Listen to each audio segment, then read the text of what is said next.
uma fala, não é uma palestra, é uma fala. Trazer um pouquinho das minhas leituras, dos meus estudos. Hoje, eu estou me propondo a trabalhar um capítulo desse livro, Vida, Desafios e Soluções, especificamente mais o último capítulo, e uma obra de Joana de Ângeles, o 8º volume da série psicológica de Joana de Ângeles, que são compostos de 16 volumes. Esse é o 8º. Então, assim, eu gosto de trazer um pouquinho dessas falas, desses livros, como um convite a que a gente possa estar lendo mais, conhecendo mais, porque o que eu trago aqui, na verdade, é bem pouco em relação ao conteúdo da Joana. Aí alguém pode falar, mas é muito difícil ler os livros da Joana e tal. Nesse assunto especificamente, ela ainda coloca a questão do esforço. Então, conforme a gente vai tendo contato com a literatura, a gente vai se acostumando com a linguagem e vai se apropriando dos conceitos ali colocados. Então, assim, ela reforça bastante essa questão do esforço, que vamos começar hoje, do jeito que a gente está. Eu já estou começando o fim da fala, né? Mas tudo bem. Vamos começar hoje a nos propor a fazer esse esforço, a fazer uma caminhada, porque é assim que a gente vai conseguir avançar, evoluir naquilo que a gente se propõe nessa encarnação. Então, ela começa, nós vamos começar, olha que eu consegui mudar aqui.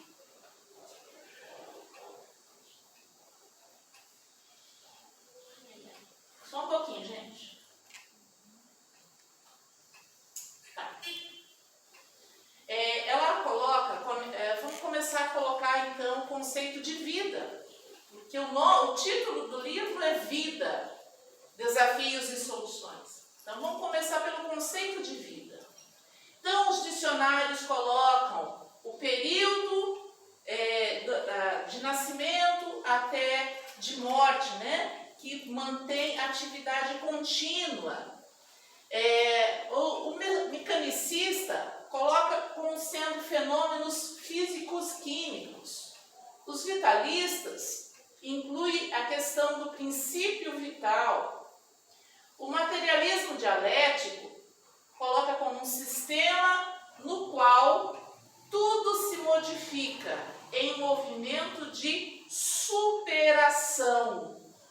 E o espiritualismo, não o espiritismo, o espiritualismo parte da realidade do ser transcendente. Então, dentro das diversas ciências, cada um coloca uma denominação, uma conceituação diferente para a vida.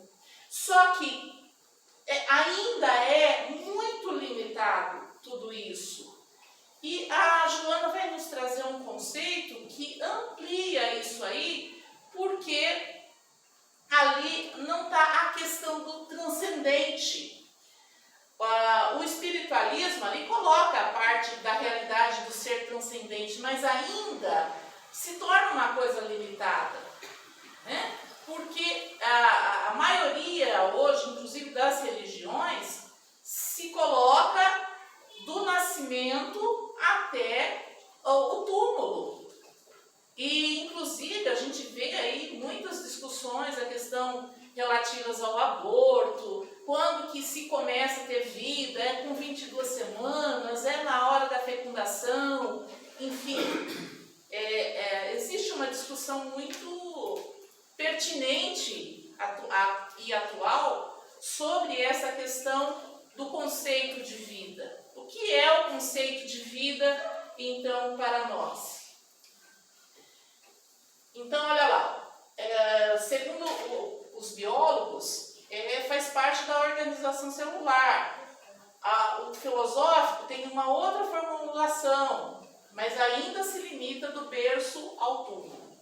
E a Joana coloca que vida transcende, vida é Deus. Vida é Deus. Porque sem Deus não haveria vida.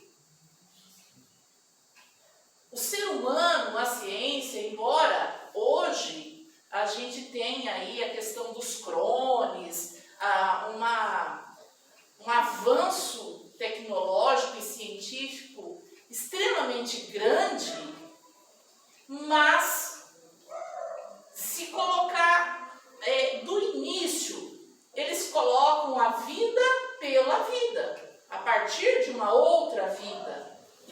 Mas os cientistas ainda não conseguiram colocar vida em algo inanimado. Então, vida é Deus. E por isso é de uma compreensão muito difícil. A gente ainda não tem essa compreensão plena, além daquilo que a gente consegue perceber de manifestação da realidade dos seres. Porque essa vida, ela precede da forma material e sobrevive à decomposição da matéria. Então, para a ciência atual, ainda é um pouco intangível, incompreensível esse conceito de vida. Finalidade da reencarnação na Terra. Nós estamos no nosso planeta Terra, na nossa casinha Terra, há milhões de anos. E a gente começa ali, olha, galgando, homem das cavernas, né? Durante muito tempo. Aí, finalmente, acontece a descoberta da agricultura pelas mulheres, diga-se de passagem.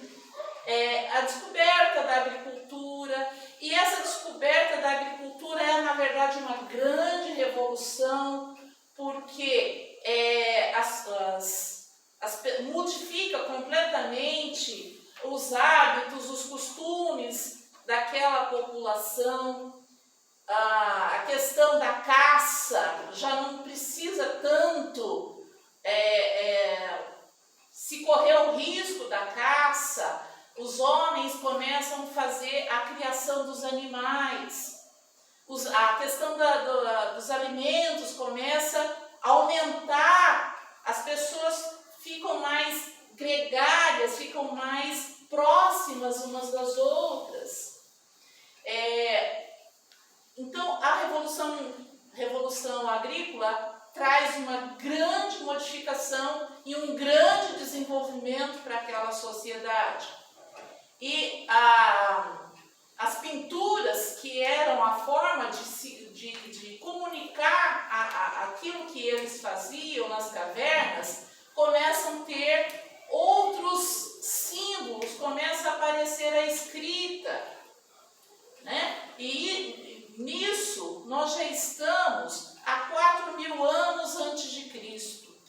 Recente, pouquíssimo tempo, nós temos aí a questão da escrita, que é o marco que passa para a história, né? Porque antes a gente chama de pré-história por não ter esses dados escritos.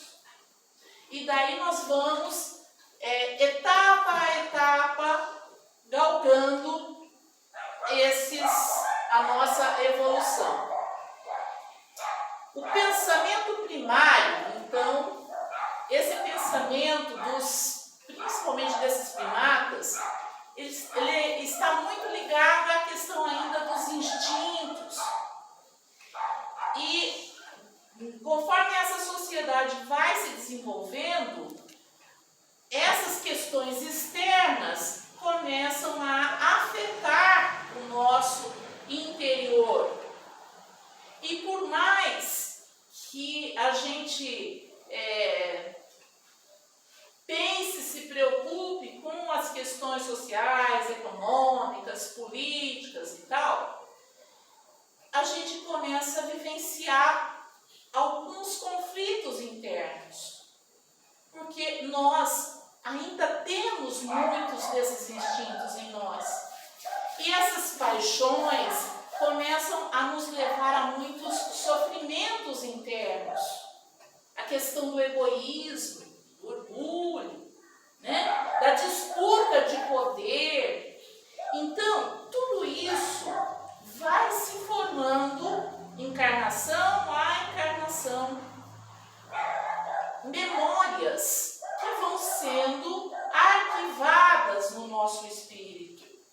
Então, a Joana, o Jung, chamam essas lembranças de arquétipos. Vão estar lá no fundinho do nosso ser, de encarnação a encarnação. Todos os conflitos que nós vivenciamos, todas as concepções de homem, mulher, pai, filho, velho, criança, todas essas concepções vão sendo arquivadas ali. E que vão, em determinados momentos da nossa vida, aparecer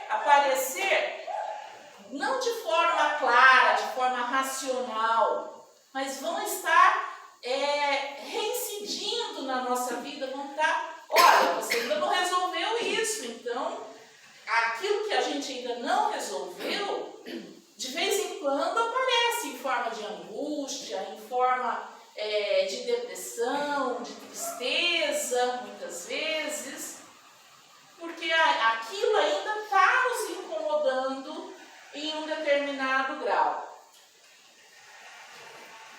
Até o limiar das realizações planificadoras e profundas. Então, até a gente alcançar a angelitude, porque um dia nós seremos anjos, não duvidem disso. Mas até nós alcançarmos isso, ainda essas coisinhas vão estar nos cutucando, porque a nossa memória, ela é limitada quando nós encarnamos, porque nós não suportamos ter todas essas memórias de todas essas encarnações anteriores. Então a dor de hoje é estímulo para sair da situação de desconforto. Se nós não tivéssemos os desafios, nós iríamos cruzar o braço e o progresso iria parar. O progresso nosso, enquanto pessoa, enquanto indivíduo, e o progresso da humanidade, o progresso científico. Se não tivesse a pandemia, ia se achar uma vacina? Né? Então, são aquilo que nos estimula a galgar novos passos, novos degraus. Né? A gente pode ver, assim, imaginar essa evolução numa escadinha. Se a gente não consegue resolver os desafios que estamos vivendo nesse momento, como que nós queremos vivenciar outros desafios? Nós não temos ainda essa bagagem moral, essa bagagem intelectual para suportar tudo isso. A criatura está fadada à felicidade, à conquista do infinito. Então ela coloca sempre em toda a sua série que nós não vivemos para sofrer. Não é essa coisa, buscar o céu, né? Nós estamos fadados à felicidade, mas depende da forma como a gente vai galgando esses degraus da nossa evolução.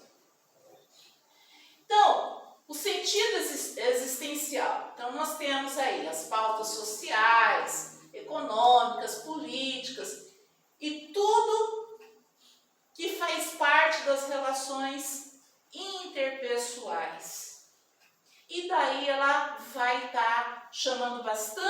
atenção para o desenvolvimento dessas questões interpessoais.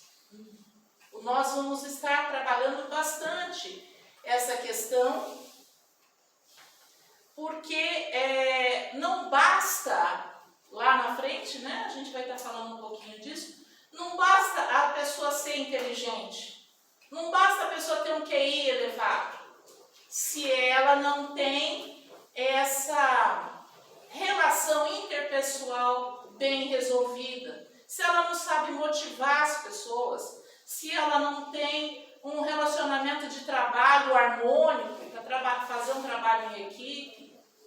Então, nós vamos estar voltando nessas questões das relações interpessoais. O nosso passado aparece e nos aflige, nos limita, de diversas formas, como eu já falei. Aparece diversos complexos. Então, olha só, aí ela deu alguns exemplos.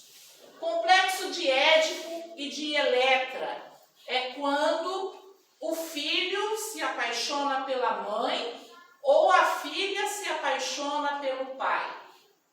Só que daí, eles foram amantes em vidas anteriores e nesse momento vêm como pais e filhos para reorganizar essa relação que lá atrás foi tumultuada.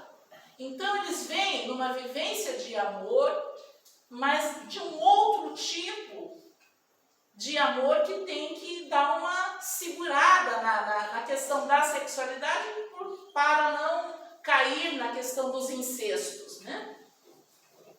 Complexo de inferioridade ou de superioridade, de um passado espiritual dominador.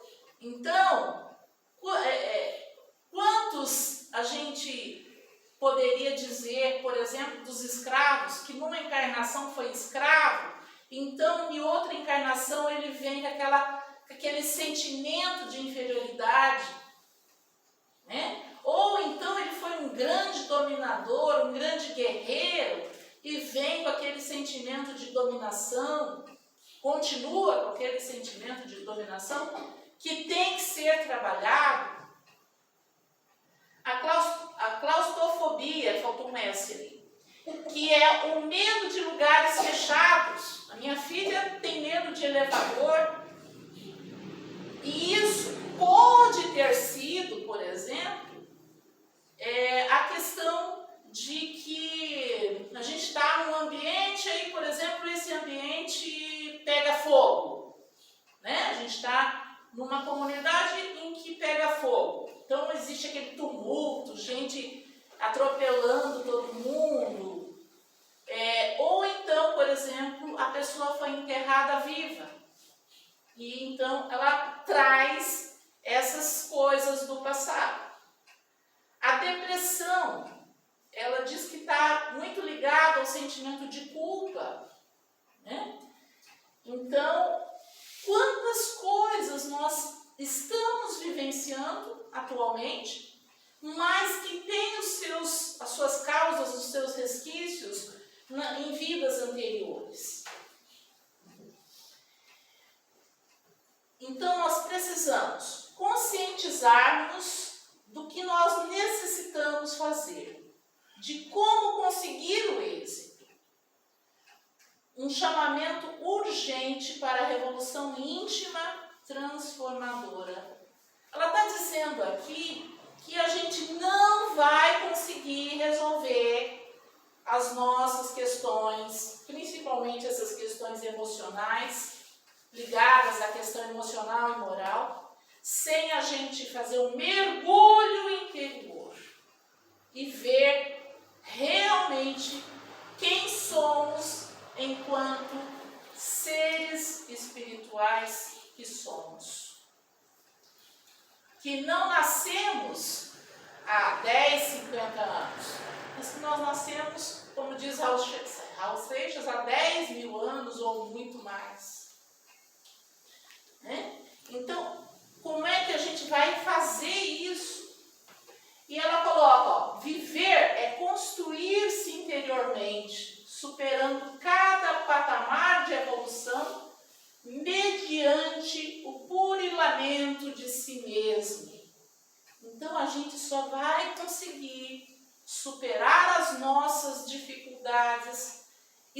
expandir as nossas potencialidades, conhecer de fato as nossas necessidades, se a gente buscar isso dentro de nós. Viver em comunidade. No grupo, a gente recebe e dá auxílio. O grupo nos contém, nos acolhe. Existe uma relação de pertencimento. Então, a família, os grupos que nós frequentamos, a fraternidade, ao mesmo tempo que nos acolhe, nós temos que eleger a diretoria, nos mexe com a gente também, nos envolve. Então, a gente, dentro do grupo social, a gente dá aquilo que nós temos, mas também nós recebemos esse acolhimento do grupo. A gente recebe afeto, a gente recebe a contribuição do grupo para o nosso crescimento. E o desafio é superar o padrão que a gente vem repetindo em algumas encarnações. Então, trabalhar o egoísmo, desenvolver a solidariedade e o amor ainda que está começando a nascer. Isso passo a passo, etapa a etapa, de pouquinho em pouquinho. Então, os conflitos são os desafios à nossa evolução.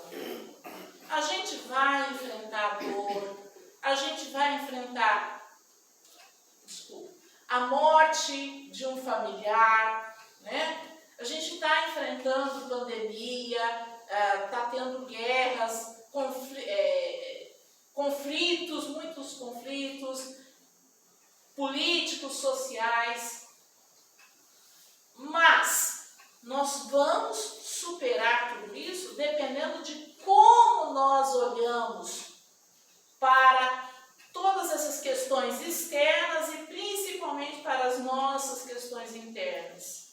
Se a gente olhar como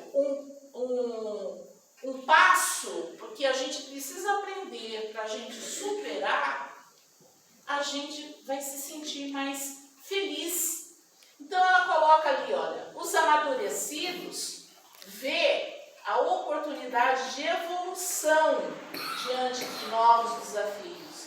E os imaturos, meu Deus, eu tenho que enfrentar isso. Então vai gerar desequilíbrio, as paixões, né? Quantos crimes que a gente vê por uma paixão exacerbada. E isso tudo vai trazer, de certa forma, para esse espírito uma infelicidade. Porque uma coisa vai gerando outra, vai gerando ansiedade, vai gerando sentimento de culpa. Então, vai gerando uma ansiedade, uma infelicidade. Se nós vermos que cada momento da nossa vida é uma etapa para a gente aprender e se fortalecer para novos desafios, a gente vai encarar com mais tranquilidade, com mais serenidade. Nossa, gente, o tempo está passando rápido. Então, olha lá, autodescobrimento e maturidade. Entropia. Então, entropia é um termo da física que se relaciona à questão desse caos externo que vai estar movimentando as nossas questões interiores. Então, necessidade de olhar para dentro o tempo todo. Os nossos valores internos que estão em potencial. As crenças que a gente vem trazendo há milhares de anos que faz a gente ficar paralisados. Então, a questão do esforço, né? Como eu falei no começo, a questão exige-se um esforço compreensão para ver aquilo além do que está colocado ali. Ver em nós e no outro um ser espiritual. A autovalorização. O que é uma autovalorização? É orgulho? Não. É vaidade? Não. É uma necessidade que nós temos de dizer, não, nisso aqui eu sou bom, mas nisso aqui eu preciso melhorar. Então, olha só, é superar a visão inata, porque a gente tem uma tendência a ver só o negativo, ver as catástrofes. Quantas notícias de sangue, de violência a gente tem na televisão? Quantas, em proporção a quantas notícias a gente tem de solidariedade? A gente vê uma de solidariedade, 10 de violência.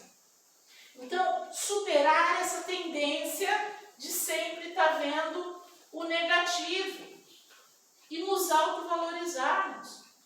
A Madre Teresa soube fazer isso, grande sabedoria, quando ela fala o seguinte: o meu trabalho é uma gota no oceano, mas sem ele, com certeza, o oceano seria menor. Quando não nos aperfeiçoamos internamente, não nos permitimos trabalhar. Então, a necessidade de olhar para dentro de si. Hoje no Evangelho foi lido a missão do homem inteligente na Terra. O que acontece? Lá até os anos 80, mais ou menos, para o campo científico, eles entendiam que inteligência era a pessoa fazer cálculos matemáticos e ter uma boa linguagem. Só essas duas questões. E daí, então, se colocaram, não, vamos medir o QI dessas pessoas, o coeficiente intelectual, porque daí essas pessoas, como elas são muito inteligentes, elas vão governar, elas vão assumir cargos de liderança e vai fazer melhorar a nossa sociedade. O que aconteceu? Um grande fracasso. Porque quem tem, geralmente, um QI muito elevado, muitas vezes, a grande maioria das vezes, ele tem uma questão social muito individual. Ele não se mistura muito. Ou muitas vezes é aquele indivíduo orgulhoso. Eu sou o tal, né? Eu sou poderoso. Então ali estava falando que o homem inteligente não tem que se orgulhar da sua inteligência. Porque muitas vezes ele está inteligente intelectualmente, mas a sua questão emocional e relacional está muito abaixo. Então, não adianta ele ser inteligente se ele não vai conseguir liderar se ele não tiver uma educação, uma inteligência emocional. E a partir da década de 80, a gente começou, então, os cientistas começaram a mostrar a importância da inteligência emocional. Tem um teórico chamado Daniel Goleman. Eu gosto muito desse teórico. Ele trabalha a questão da ansiedade, da depressão, e o livro dele chama Inteligência Emocional. Então, fica a dica aí, quem quiser. E nós tivemos daí outros que hoje influenciam muito na questão da educação e outros setores da sociedade, que já colocam a questão da inteligência como sendo subdividida em várias inteligências. Então, daí nós vamos ter a inteligência interrelacional, que é entre as pessoas, intrarrelacional, que é consigo próprio, a inteligência motora, que está muito ligada à questão dos esportes, da dança, a inteligência artística. Então, hoje a gente já tem assim uma discussão das múltiplas inteligências. Tanto é que se modificou a questão que antes a gente chamava de superdotado. Hoje a gente não tem mais o superdotado, porque o superdotado subentende-se que era em tudo, né? Hoje nós temos as altas habilidades. Então, essas transformações estão sendo desenvolvidas também dentro do campo científico. E a Joana valoriza muito isso. Olha ali, o ser humano é antes de tudo um feixe de emoções que o dirigem, condicionam, elaboram programas para a sua estrutura psicológica e contribuem para a sua autorrealização. Quando a gente pensa do lado emocional e a gente está em uma conversa, em um momento com outra pessoa, quando a gente pensa que não, a gente já ofendeu, já maltratou, e isso por quê? É a inteligência emocional que influencia muito mais do que a inteligência racional. Então, olha lá, falta de êxito do QI é por falta de vontade, de acomodação. Então, as pessoas que eram consideradas muito inteligentes, muitas vezes se acomodavam no seu ego, no seu eu, e não desenvolviam. Então, a vontade é a grande alavanca do desenvolvimento. A valorização da inteligência interpessoal, que é essa de relacionamento. E isso eu tive que fazer, eu ainda estou, claro, né, trabalhando muito as minhas questões intrapessoais. Mas nessa questão, eu ficava, mas por que as pessoas estão se afastando de mim? O que eu fiz de errado? Então, é um mergulho interior para a gente descobrir o que está causando aquilo e como a gente pode estar buscando resolver. E daí a gente tem a necessidade do equilíbrio das duas asas para um voo tranquilo. A inteligência, o conhecimento, junto com a questão afetiva, junto com a questão emocional e intrapessoal. A emoção mal direcionada perturba o pensamento, porque a gente acaba atropelando, maltratando as pessoas, dificultando a concentração. E a inteligência fria e lógica cria obstáculo à doação afetiva. Emoção e pensamento, emoção dando calor à razão e razão dando entendimento ao coração. São as duas asas que o Emmanuel coloca como necessários. Pensamento bem direcionado. Pensamento não é do corpo físico. O pensamento é do espírito. Então é do ser eterno. E nós precisamos educar o nosso pensamento. Isso é de extrema importância. Enfrentando os desafios para o encontro com soluções para uma vida saudável. Licença. Hábito de mal pensar. Então, isso causa ansiedade, pensamento negativo, observar aquilo que se liga.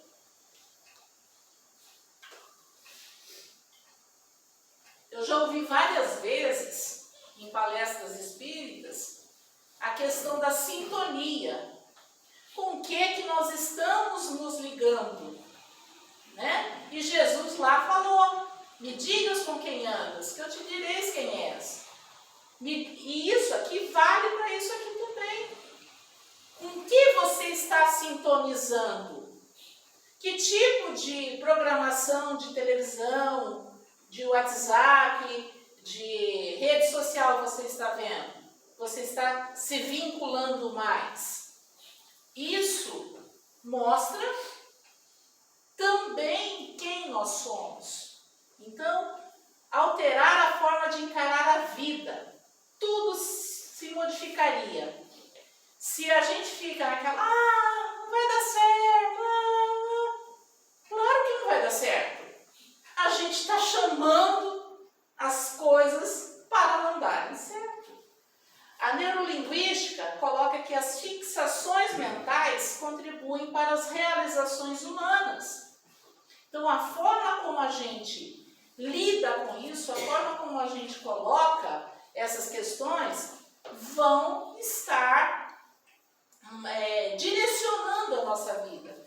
A física quântica coloca muito essa questão de que aquilo que a gente pensa, a gente joga para o universo. E o que a gente está jogando é o quê? Pensamento é energia. A gente está colocando energia no universo e o universo vai estar contribuindo para que essa energia volte. Isso é física quântica. Então, o que a gente está disponibilizando para o exterior? Então, olha só. Evoluir através da viagem do rumo ao inconsciente para libertá-lo das heranças primárias e enriquecer a si com a luz do discernimento elevado. São palavras da Joana, isso daí. Educar o pensamento, aprender a parar um pouco o nosso pensamento. Então ela coloca que o nosso pensamento é que nem um cavalo indomado, um corcel indomado, fica saltitante, né?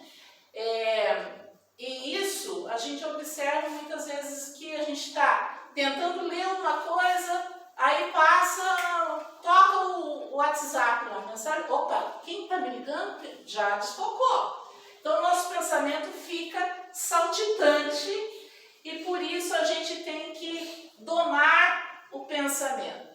E ela dá uma metodologia para isso, para a gente começar a fazer exercícios para domar esse pensamento.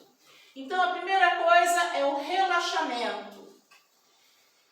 Um novo condicionamento. Então, o relaxamento traz novo condicionamento, novos pensamentos começam a ser mais focados. A Joana orienta que a princípio não se use música para não perder o foco. Inicia-se com alguns minutos e pode ir aumentando conforme a pessoa vai praticando. Então, olha só, isso proporciona o equilíbrio desse corcel rebelde, que é o nosso pensamento. Depois que se conseguiu relaxar, se faz uma visualização. Essa visualização tem vários momentos, então nós vamos fazer o primeiro deles ali, que é de uma paisagem tranquila.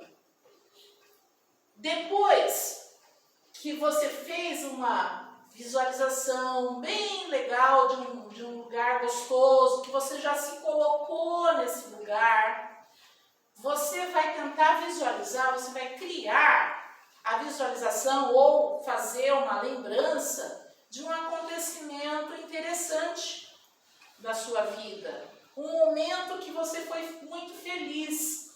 Né? Ali ela coloca o nascimento de um filho, um reencontro com uma pessoa, enfim. E isso vai retirar da nossa cabecinha pensamentos negativos. Então, assim, como se fosse um computador. De vez em quando a gente não tem que fazer uma limpeza para poder abrir espaço para novos arquivos. É isso que ela está propondo aí também. Então, fazer essa visualização é uma forma de estar limpando a nossa lixeira mental para poder a gente ter outras perspectivas. O quarto momento é visualizar, já que a gente já visualizou um lugar gostoso, uma situação feliz, vamos visualizar também uma situação meio difícil. Por que isso? Para liberar o nosso perdão. Vamos pedir perdão visualizando aquela cena, né? E isso, eu lembro da frase, né? O amor cobre uma multidão de pecados. E isso libera a nossa memória, inclusive das encarnações passadas, das coisas negativas que nós trazemos de outras encarnações. E por último, visualizar uma grande luz. E essa luz, você pode colocar ela, inclusive, pensar ela dentro do seu corpo. Então, essa grande luz vai limpando também até o seu próprio corpo físico. Veias entupidas, de repente, né? A nossa casa mental e tal. Então, torna-se algo curativo. E aí eu deixo a frase do Emmanuel: o sentimento e a sabedoria são as duas asas que a alma se elevará para a perfeição infinita. Então, o equilíbrio entre as duas. Agora, eu gostaria de fazer um exercício, já que ela propõe o relaxamento e a visualização.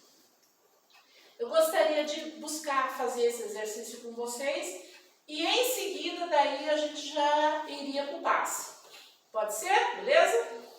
Então tá. Então vamos fechar os olhos, sentar o mais confortável possível, respirando, inspirando e expirando com tranquilidade, nos acalmando. Vamos sentindo o nosso couro cabeludo, os nossos ouvidos, sentindo os ruídos externos, os nossos olhos, toda a nossa face. Vamos relaxando o nosso corpo, o tronco, sentindo o pulsar do coração.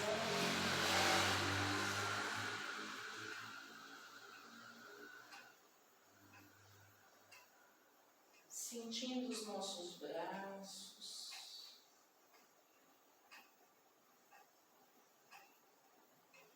as nossas pernas,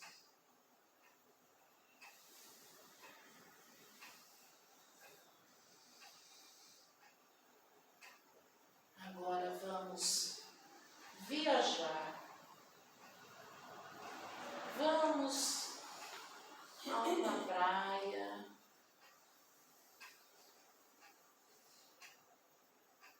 vamos sentindo a brisa, o mar está calmo, vamos ouvindo o barulho das ondas quebrando na praia.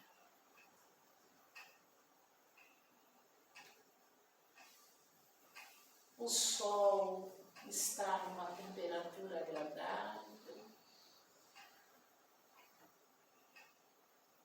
Uma leve brisa bate em nossos rostos. Ao longe longe, a gente consegue ver uma montanha, uma ilha,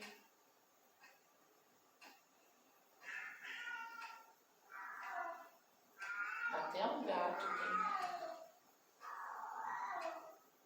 A gente consegue andar na beira do mar.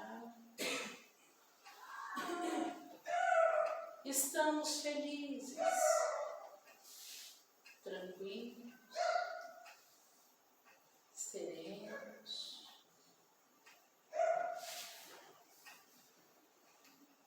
Nossos amigos espirituais caminhando conosco, nosso anjo da guarda.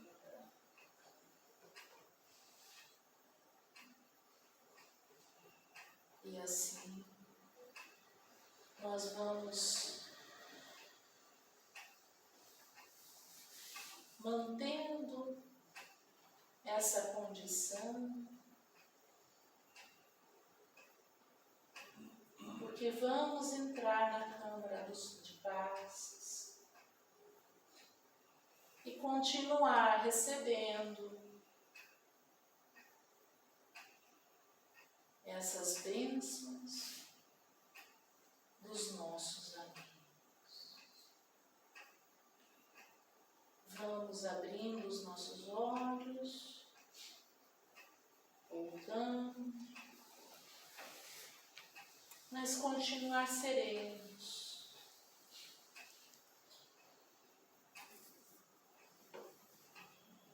Para receber